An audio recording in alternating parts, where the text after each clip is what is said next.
Hello everyone, welcome to learning science. आज हम जो है कर्ल से रिलेटेड कुछ क्वेश्चंस करेंगे। Related to curl. हमारा पहला क्वेश्चन है, show that curl of r vector is equal to 0। That is del cross r is equal to 0। Curl of r का मतलब होता है डेल क्रॉस आर, वो 0 के बराबर है, वो हमें प्रूव करना है। R is the position vector given by xik plus yjk plus zkk। और R जो है वो एक पोजीशन वेक्टर है जिसका वैल्यू यहाँ पर दिया है, या और हम ऐसे लिखेंगे R जो है वो xik plus yjk plus zkk के बराबर है। और हमें प्रूव करना है कि ये इरोटेशनल है। इरोटेशनल का मतलब उसका कर्ल जो है वो 0 के बराबर होगा। तो यहाँ पर कर्ल ऑफ आर जो है डेल क्रॉस आर के बराबर है और इसका आंसर निकाला है। और हमने प्रूव किया है कि जो आर वेक्टर है वो इरोटेशनल है। तो यही हमें प्रूव करना है और हम इसको प्रूव करेंगे।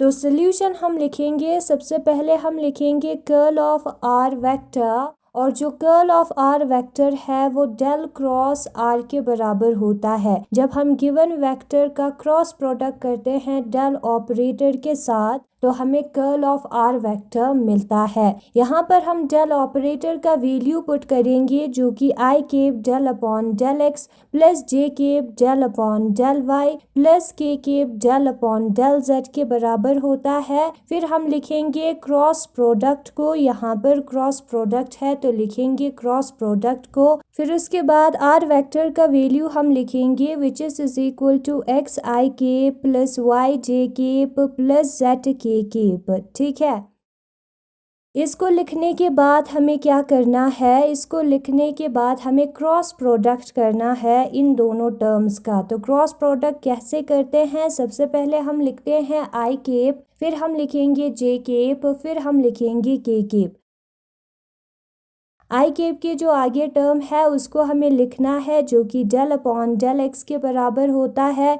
जे केप के जो आगे टर्म है उसको लिखेंगे जो कि डेल अपॉन डेल वाई के बराबर होता है।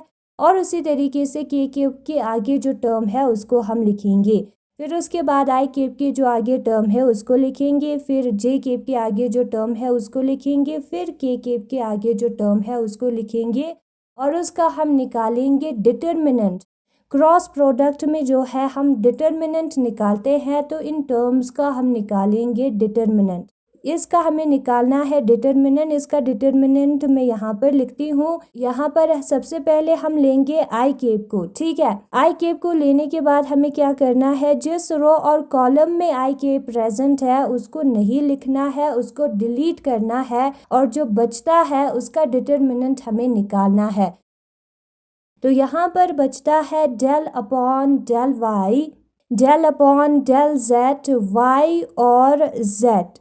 ठीक है, तो इसका हम डिटर्मिनेंट निकालेंगे। फिर उसके बाद नेक्स्ट टर्म लिखेंगे, यहाँ पर माइनस जे के आएगा, प्लस माइनस प्लस ऐसे आता है, फिर माइनस। ठीक है, यहाँ पर माइनस जे के आएगा, फिर हम लिखेंगे माइनस जे के। जिस कॉलम और रो में जे के प्रेजेंट है उसको डिलीट करना है और जो बचता है उसका हमें निकालना है डिटर्मिनेंट। तो यहाँ पर बचता है del upon del x, del upon del z, x और जेड। फिर उसके बाद हमें क्या करना है, फिर उसके बाद हमें लिखना है फर्स्ट रो का थर्ड एलिमेंट दैट इज के केप। के केप के लिखने के बाद जिस रो और कॉलम में ये प्रेजेंट है उसको डिलीट करना है और जो बचता है उसको लिखना है, उसका डिटर्मिनेंट हमें निकालना है। Del upon del x, del upon del y, x और वाई जो है यहाँ पर बचता है एलिमेंट्स, तो उसका हम डिटर्मिनेंट निकालेंगे।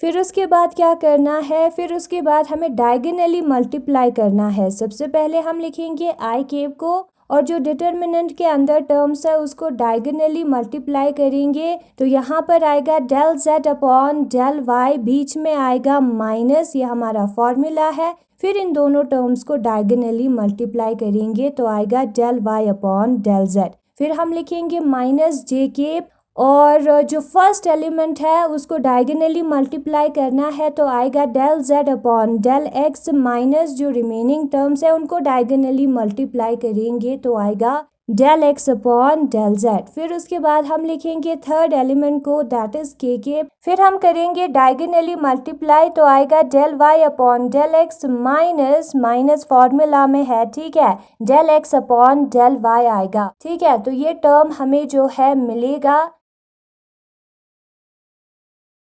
और हम यहाँ पर लिखेंगे, यहाँ पर हम देख सकते हैं सबसे पहले z का हमें पार्शियल डिफरेंशिएशन करना है with respect to y which is equal to 0 और इसी तरीके से y का पार्शियल डिफरेंशिएशन करना है विद रिस्पेक्ट टू z, ये भी 0 होगा क्योंकि z वाला टर्म यहाँ पर कोई है ही नहीं और y हमारा यहाँ पर कांस्टेंट बन जाएगा पार्शियल डिफरेंशिएशन में, ठीक है।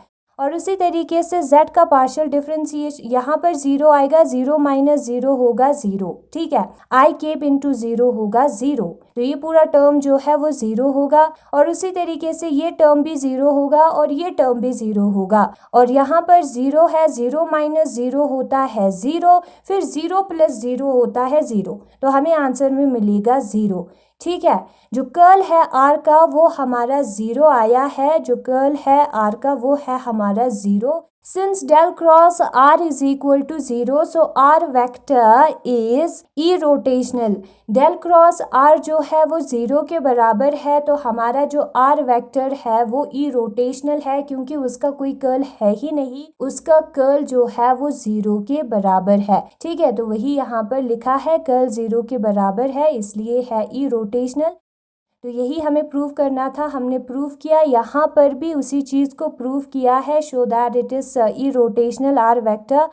फिर उसके बाद हमारा नेक्स्ट क्वेश्चन दिया है, नेक्स्ट क्वेश्चन में कहा है if a vector is equal to X Z square I K plus 2xyz जे के plus 2xyz cube K cap, अगर ए वेक्टर इस टर्म के बराबर है find the curl of A at the point, तो हमें इस ए वेक्टर का कर्ल निकालना है, पॉइंट हमारा है 1 माइनस 1 माइनस 1, ठीक है, एक्स वाई जेड का वैल्यू है 1 माइनस 1 रिस्पेक्टिवली और यहाँ पर सोल्यूशन दिया है और हमें निकालना है कर्ल को एंड जब हम कर्ल को निकालते हैं और पॉइंट्स का वैल्यू भी पुट करते हैं तो जो कर्ल है ए का वो बराबर होता है इस टर्म के और इसको अभी हम मैथमेटिकली निकालेंगे, ठीक है, कॉपी पर।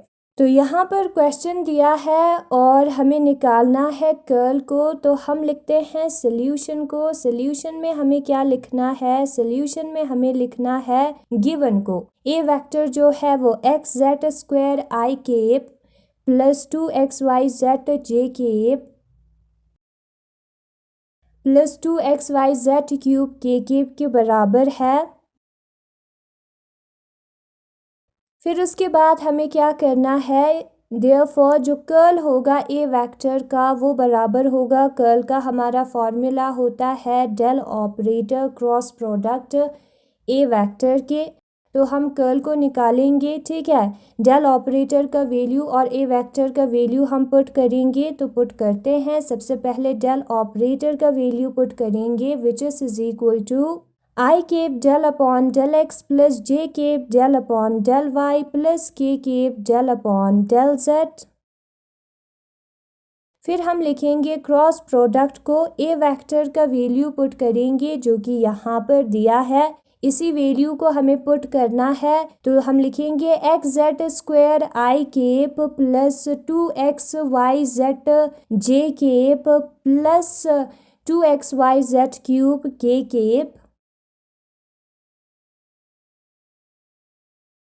फिर उसके बाद हमें क्या करना है, हमें करना है क्रॉस प्रोडक्ट। क्रॉस प्रोडक्ट में हम क्या करते हैं, सबसे पहले हम आई केप और जे केप और के केप को लिखेंगे, फिर उसके बाद आई केप के जो आगे टर्म है उसको लिखेंगे that is del upon del x, j cap के आगे जो टर्म है उसको लिखेंगे that is del upon del y, k cap के आगे जो टर्म है उसको लिखेंगे that is del upon del z और उसी तरीके से जे केप के आगे जो टर्म है उसको लिखेंगे, ठीक है, वही कंटिन्यू करना है, के केप के आगे जो टर्म है उसको लिखना है और आई केप के जो आगे टर्म है उसको आई केप के नीचे लिखना है और उसको हमें निकालना है डिटर्मिनेंट।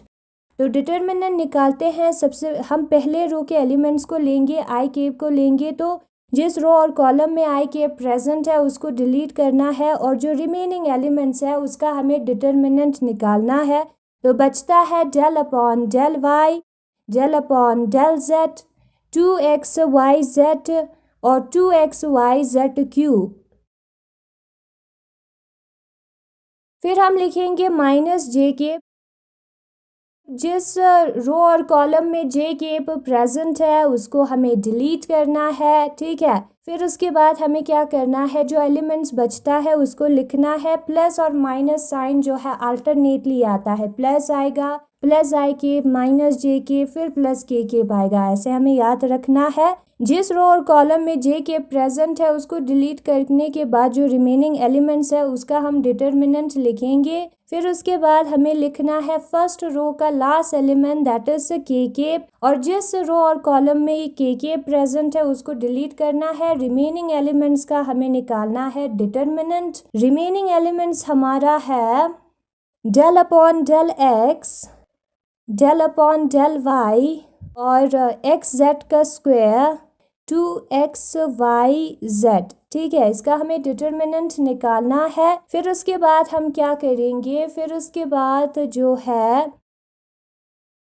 हम डिटर्मिनेंट निकालेंगे। सबसे पहले हम आई कैप को बाहर लिखेंगे, फिर उसके बाद जो फर्स्ट एलिमेंट और उसका डायगोनली प्रेजेंट एलिमेंट है उनको इनटू करेंगे, तो आएगा 2xyz cube divided by del y minus ये जो दो डायगोनल एलिमेंट्स है उनको इनटू करेंगे, तो आएगा del upon del z into 2xyz, ठीक है। फिर ब्रैकेट होगा क्लोज।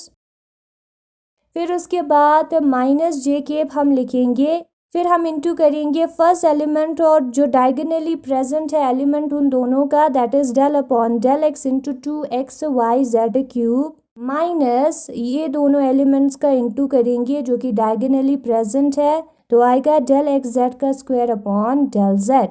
और उसी तरीके से हमें लिखना है प्लस के कैप को, जो डायगोनली एलिमेंट्स प्रेजेंट है उसको इंटू करना है। तो सबसे पहले हम लिखेंगे del 2xyz upon del x minus del x Z square upon del y, ठीक है। तो यही ऐसे ही हम निकालते हैं डिटर्मिनेंट को। फिर उसके बाद हमें क्या करना है, फिर उसके बाद हम लिखेंगे आई कैप को। आई कैप को लिखने के बाद हमें क्या करना है, हमें जो है पार्शियल डिफरेंशिएशन करना है इस टर्म का विद रिस्पेक्ट टू वाई। तो बाकी सारे टर्म जो कि वाई नहीं है वो कांस्टेंट होगा, तो उसको हम बाहर लिखेंगे। 2xz क्यूब को हम बाहर लिखेंगे, तो ब्रैकेट के अंदर del Y upon del y बचेगा। फिर दिया है माइनस, फिर उसके बाद यहाँ पर हमें with respect to z partially differentiate करना है, तो ये तीन टर्म्स जो है वो कांस्टेंट हो जाएगा, del z upon del z आएगा, ठीक है। पार्शियल डिफरेंशिएशन में बाकी सारे वेरिएबल जिसके साथ हम डिफरेंशिएट नहीं करते हैं वो कांस्टेंट होता है। यहाँ पर with respect to x partially differentiate करना है तो बाकी के जो दो वेरिएबल्स है वो कांस्टेंट बन जाएगा। और उसी तरीके से यहाँ पर x कांस्टेंट है del z square upon del z, यानी कि जेड स्क्वायर का हमें पार्शियल डिफरेंशिएशन करना होगा विद रिस्पेक्ट टू जेड। और यहाँ पर with respect to x partial differentiation करना है तो टू तो कांस्टेंट है ही, y z जो है वो कांस्टेंट बन जाएगा, बचेगा del x upon del x। और यहाँ पर with respect to y partially differentiate करना है और इधर कोई y है ही नहीं, तो कांस्टेंट का differentiation with respect to y 0 होता है। फिर उसके बाद हमें क्या करना है, फिर उसके बाद हमें लिखना है आई कैप को del Y upon del Y, Y का differentiation with respect to Y जो है वो 1 के बराबर होता है। तो सबसे पहले हम लिखेंगे कांस्टेंट को, और y का differentiation with respect to y 1 होता है, इंटू करेंगे तो वही टर्म आएगा, और यहाँ पर भी 1 होगा तो वही टर्म आएगा। माइनस जे कैप, इसका डिफरेंशिएशन 1 होगा तो सिर्फ कांस्टेंट ही रहेगा, इंटू 1 मीन्स वही कांस्टेंट आएगा। जेड स्क्वायर का डिफरेंशिएशन जो है वो 2z होता है, उसको हम लिखेंगे।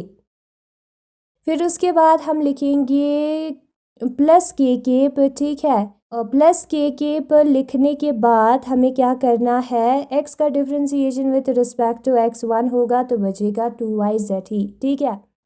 तो हम लिखेंगे एट पॉइंट 1 माइनस 1 माइनस 1, यहाँ पर x का वैल्यू है 1, फिर आता है y का वैल्यू है -1 और z का वैल्यू है -1।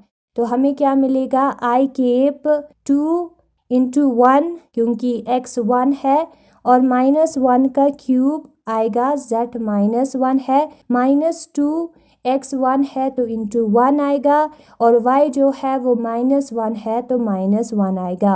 Minus j cap 2 into y का वैल्यू जो कि -1 है तो -1 आएगा, z का वैल्यू जो कि -1 का क्यूब है तो वो आएगा, फिर उसके बाद x का वैल्यू विच इज़ 1 वो आएगा 2, z का वैल्यू जो कि -1 है उस वैल्यू को हमें पुट करना होगा, प्लस के केप इंटू 2 के बाद y का वैल्यू जो कि -1 है उसको हमें लिखना है, फिर z का वैल्यू जो कि -1 है उसको भी हमें लिखना है। ठीक है, फिर उसके बाद हम लिखेंगे आई केप को 2 इंटू 1 जो है वो कितना होता है, 2 1 सा 2 होता है तो उसको हम लिखेंगे 2 इंटू 1 के जगह पर 2, -1 के पावर में क्यूब है तो -1 ही आएगा, पावर में एक इवन नंबर होता तो +1 बन जाता। ठीक है, 2 इंटू 1 होता है 2, -1 यूँ ही आएगा, माइनस जे केप 2 इंटू -1 होता है -2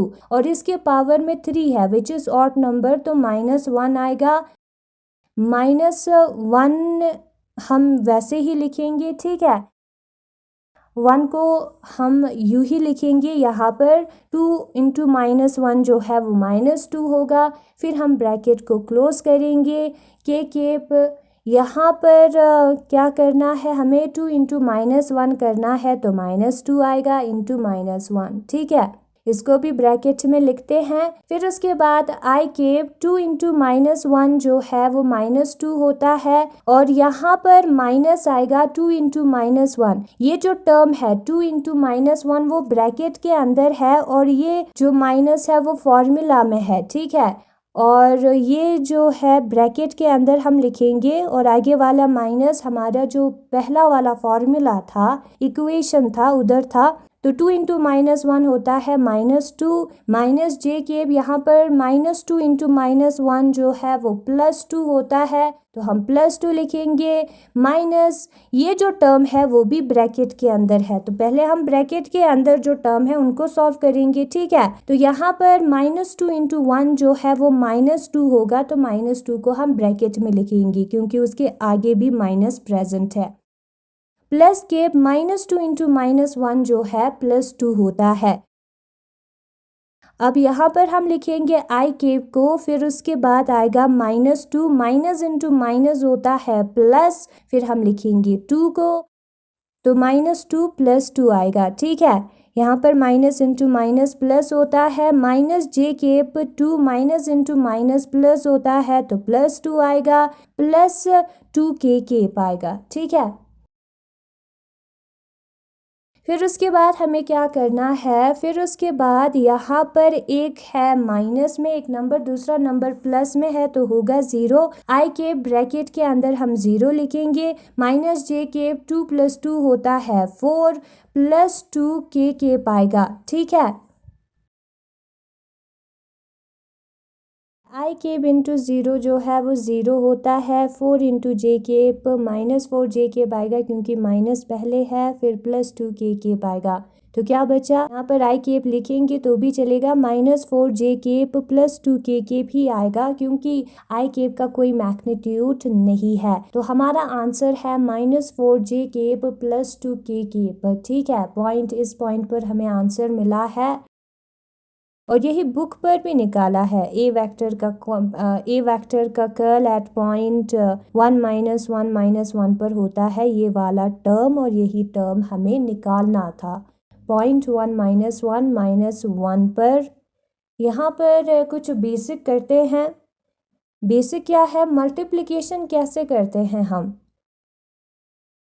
यहाँ पर साइंस के बारे में है। ठीक है, हम सपोज करते हैं कि हमारे पास 2 नंबर है, एक नंबर है हमारा 2 और दूसरा नंबर है हमारा 3, ये हमें मानना है, सपोज करना है। ठीक है, फिर क्या होगा, इन दोनों का साइन सेम होगा और इन दोनों को हम मल्टीप्लाई करेंगे। साइन सेम होगा मतलब कि दोनों प्लस होगा सपोज, और इन दोनों को हम मल्टीप्लाई करेंगे तो कितना होता है 2 3 ज़ा 6। दोनों का साइन सेम होगा, सपोज दोनों माइनस में होगा तो इन दोनों को मल्टीप्लाई करेंगे तो कितना होगा 6 होगा। -2 इंटू -3 इज इक्वल टू 6। तो यहाँ पर हमें क्या पता चला, यहाँ पर जो नंबर है, साइन के बारे में बात नहीं हो रहा है, नंबर है 2 और 3, वो दोनों मल्टीप्लाई होता है। 2 3 ज़ा 6, साइन डजंट मैटर, मतलब कि हम प्लस ही मान लेंगे, ठीक है। तो प्लस में आता है आंसर, हम यहाँ पर ऑब्जर्व कर सकते हैं जब दोनों साइन सेम होता है। इसका मतलब क्या हुआ, यानी कि जब साइन सेम होता है तो मल्टीप्लिकेशन में आंसर प्लस में आता है, ठीक है। ये चीज़ हमने ऑब्जर्व कर ली ना। हम सपोज करते हैं कि ये जो दो टर्म्स है उनका साइन डिफरेंट है। सपोज एक है -2 और दूसरा है +3, उन दोनों को मल्टीप्लाई करेंगे तो -6 आएगा। एक है 2 और दूसरा है -3, उन दोनों को मल्टीप्लाई करेंगे तो -6 आएगा। तो यहाँ पर हम क्या ऑब्जर्व कर सकते हैं, जो नंबर्स है, नंबर्स मीन सिर्फ नंबर, यहाँ पर हमें प्लस और माइनस को नहीं देखना है या दोनों को प्लस कंसिडर करना है, ठीक है। वो मल्टीप्लाई होता है डायरेक्टली, 2 3 ज़ा 6, 2 3 ज़ा 6। और अगर साइन डिफरेंट हुआ तो आंसर किस में आता है, आंसर माइनस में आता है, हम यहाँ पर ऑब्जर्व कर सकते हैं। डजंट मैटर किसका साइन डिफरेंट हो, लेकिन दोनों का साइन अगर डिफरेंट हुआ, किसका साइन ग्रेटर हो, डजंट मैटर, आंसर माइनस में आएगा। यहाँ पर -6 है, हम ऑब्जर्व कर सकते हैं, ठीक है। तो ये केस जो है मल्टीप्लिकेशन के लिए है ना। हम एडिशन के लिए देखेंगे, addition and subtraction are same, जैसे कि multiplication and division to some extent same होता है, ठीक है। तो यही दो नंबर्स हम सपोज करते हैं 2 और 3 को, ये हमारे दो नंबर्स है ना। हम क्या करेंगे, इन दोनों नंबर्स को ऐड करेंगे सेम साइन और डिफरेंट साइन वाला केस लेकर। सबसे पहले हम लेते हैं सेम साइन। हम सपोज करते हैं कि ये दोनों सेम ही साइन के हैं, इन दोनों के आगे जो साइन प्रेजेंट है वो सेम है, कुछ नहीं है तो प्लस है, दोनों प्लस में है तो 3 + 2 होता है 5, और दोनों माइनस में है, -2 + -3, ठीक है। दोनों का साइन माइनस है तो कितना होगा, अब यहाँ पर प्लस और माइनस जो है वो एक साथ आया है तो हमें इनटू करना होगा। तो plus into minus, different science को जब हम इनटू करते हैं तो आंसर किस में आता है, माइनस में आता है, तो -3 आएगा, ठीक है। +1 इंटू -3 जो है वो -3 होता है। -2 और -3 जो है वो -5 के बराबर होता है। तो साइन जब सेम होता है तो कंडीशन ये है ना, हम कंसिडर करेंगे डिफरेंट साइंस को, यानी कि ये जो दो नंबर्स है उनका साइन अलग होगा और हमें करना है उनका प्लस, उनका सम करना है हमें। तो -2 + 3 हो सकता है जो कि बराबर होता है 1 के, और दूसरा कंडीशन हो सकता है 2 - 3, 2 के आगे प्लस है, नहीं लिखेंगे तो भी चलेगा, विच इज इक्वल टू -1, ठीक है। ये -1 के बराबर होता है।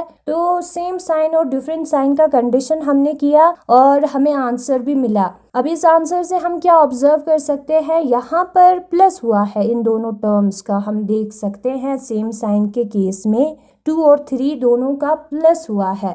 तो हम लिखेंगे जब साइन सेम होता है तब नंबर्स जो है वो ऐड होता है, ठीक है। दोनों में 5 आया है, मैग्नीट्यूड जो है वो प्लस हुआ है, ठीक है। दोनों प्लस हुआ है, आंसर में 5 आया है।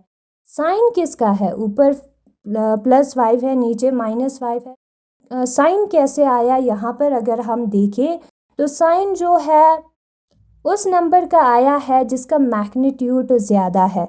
वो नंबर, उसके आगे कौन सा साइन प्रेजेंट है डिपेंड नहीं होता, वो नंबर जिसका साइज ज़्यादा है, 3 is greater as compare to 2, उसके आगे के साइन को नहीं देखना है, हम मैग्नीट्यूड के बारे में बात कर रहे हैं।